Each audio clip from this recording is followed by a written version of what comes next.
ভালোবাসাই মন কেনে টানে গো তোর ভালোবাসাই মন কেনে টানে বাবা ওটা টানা জিনিসই বটে ঘরে হামকে দমে বকে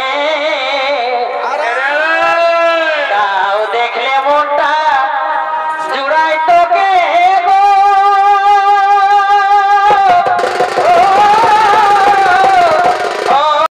ভিতরে এলাও নেই। আমরা বারবার অনুরোধ করা সত্ত্বেও আপনারা মাতাল কেন ঢুকছেন? আপনাকে বলি মাতাল কোনোভাবেই আসরে এলাও দেবেন না। এবং আমাদের জেলা কমিটি গ্রাম কমিটি যারা রয়েছেন ওনাদেরকে অনুরোধ করব আপনারা ছড়িয়ে ছিটিয়ে থাকবেন। গ্রাম কমিটি জেলা কমিটি যারা রয়েছেন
Oh